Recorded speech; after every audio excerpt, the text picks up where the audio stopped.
You will hit $100,000 one day. Believe me, you will. Then you'll see it in your account, the number you spent years chasing, and you will feel almost nothing. Not relief, not safety, nothing. And most people, the second they feel that nothing, make a quiet decision that costs them everything. They assume the plan failed, but it didn't. The flat, disappointing feeling you get at $100,000 is not a sign you did something wrong. It's a sign you're standing one step away from the part that actually makes you rich, where compound interest finally wakes up, and almost nobody realizes it, so they walk away right before it starts. As Charlie Munger famously said, the first 100,000 is a bitch, but you gotta do it. I hit that number in a grocery store parking lot, and I'll tell you what I did wrong in the next 60 seconds, because you're about to be in the exact same spot. So, let me take you to that parking lot. The number on my phone said $100,140. Years of boring decisions, finally adding up to the finish line I'd been picturing the whole time. And I stared at it, and then I walked inside and put back the olive oil I actually wanted because it cost $4 more than the store brand, and I bought the cheap one. $100,000 in the bank, and I still couldn't justify $4. I'll come back to that olive oil because it turns out it was telling me something I didn't understand yet. Here's what nobody tells you about six figures.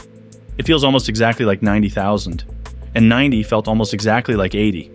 The milestone you spend years climbing toward is a line you step across without anything on the other side, feeling different. There's a reason for that, and it's mathematical, and once you see it, you can't unsee it. It takes almost 8 years to hit the first 100,000, but only about 5 years for the second. That's compound interest doing the work. Let me show you with a real situation. Picture a couple, early 30s, 2 incomes, 1 kid in daycare. We'll call them Marcus and Sarah because they could be almost anyone watching this. Between them, they bring home around $80,000 a year after taxes.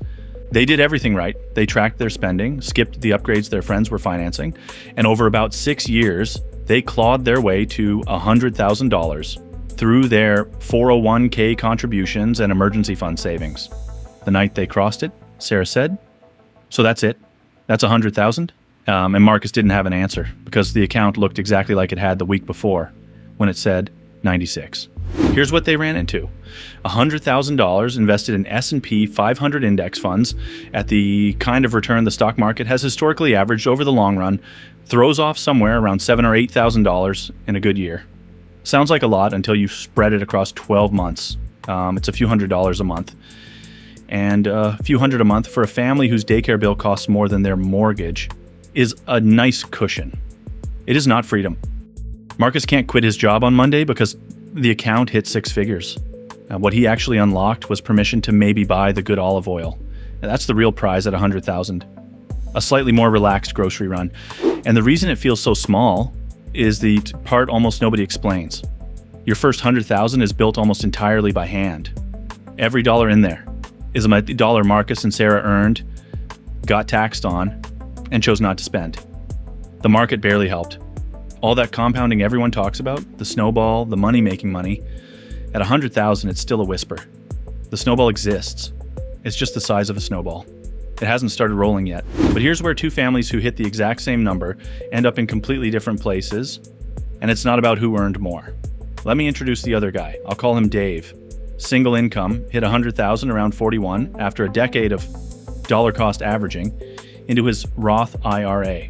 Same flat feeling Marcus and Sarah had, but Dave made a different decision that night. Dave decided the experiment had failed. He looked at 10 years of sacrifice and a few $100s a month of growth and thought, this isn't worth it. I'd rather enjoy my money now. So he eased off, stopped adding much, started spending the way he used to. And his $100,000 just sat there, growing slowly, while he told himself he'd get serious again later. What Dave didn't understand is that he was standing one step away from the part where it gets good, because the same math that makes the first 100,000 feel like nothing is the exact math that makes the second 100,000 feel like magic. 0 to 100 is almost all you. 100 to 200, the market starts pulling real weight beside you, and somewhere past that, the account grows by more in a single year than you could ever save out of your salary in a year. The money starts out-earning the person holding it. That's the moment everybody promised you. It's real. It just doesn't arrive at 100,000. It arrives later, and only for the people who kept feeding it after the milestone felt flat. Because there's a second number coming that changes everything the first one didn't, and this is the one nobody puts on a thumbnail. I want to talk to you directly for a second because if you're grinding towards 6 figures right now, This is the part that matters more than any number. The night you hit it and feel nothing is the single most dangerous moment in the whole journey. Not because anything went wrong, because nothing did, and it still felt empty, and that gap between the effort and the feeling is exactly where people quit. They cross the big round line, feel the flatness, quietly decide it was all oversold, and start spending again at the worst possible moment right before the compounding wakes up. You are going to feel that flatness. I'm telling you now, so that when it comes, you recognize it for what it is. Think about what it actually meant for Marcus and Sarah versus Dave. Same 100,000. Same dead feeling the night they hit it. But Marcus and Sarah kept going, kept adding their few hundred a month, kept their hands on it, through the boring middle. Dave coasted. Fast forward 15 years and they are not in the same universe anymore, and the gap has almost nothing to do with income. Dave out-earned both of them combined for most of those years. They just didn't mistake the flat feeling for failure. That's the trap. The 100,000 was never the reward. I know it gets talked about like it is. Every milestone video, every net worth breakdown treats six figures like a gate you walk through into a different life. It's not a gate, it's a machine. It's the thing you spent years building by hand so it could finally start doing the work you've been doing yourself this whole time. The flat feeling when you finish building it isn't the machine letting you down. It's just the machine sitting there, fully assembled, not switched on yet. And the switching on happens quietly, years later, which is why most people either keep going without noticing the exact moment or walk away like Dave and never see it at all. For context, when Munger gave that advice about the first 100,000 back in the 1990s, that amount had roughly the purchasing power of about 200,000 today due to inflation. But the principle remains the same. It's the hardest milestone because it's built almost entirely by your savings rate, not compound growth. Eventually, everyone hits the boring middle where it's tempting to quit. My beginner's course is designed to keep you focused, defend your progress, and finally, help you take control of your money. The mindset, the budgeting, the debt, the earning, and the long-term investing, all 5 pieces in the right order. There is also a free introduction video for more details. The link's in the description, but everything in this video works whether you ever touch the course or not.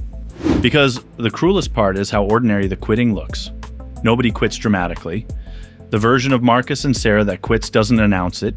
They just have a few tight months, skip one 401k contribution, then skip another, and one day the automatic transfer is simply off and the account is sitting at 104,000, untouched, growing slowly, while their life quietly expands to absorb the money that used to go in.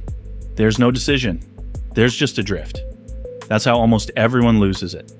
Not with a choice, with a drift right before the good part.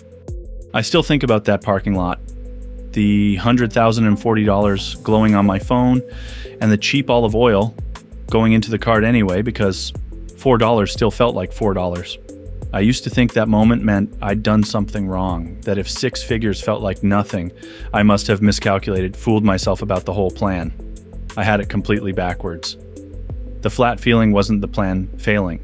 It was the plan working exactly the way it was supposed to. Finishing the hard part nobody else is willing to grind through, and waiting for the easy part to start. Marcus and Sarah are somewhere in that waiting right now. So is Dave. Except Dave stopped waiting. I still buy the cheap olive oil most weeks. Out of a habit I never really shook. The only difference now is that the account doesn't need me to anymore. It just took a lot longer than $100,000 to get there. And if you want to know how only investing $100 per month can have a life-changing impact, check out this video next. See you there.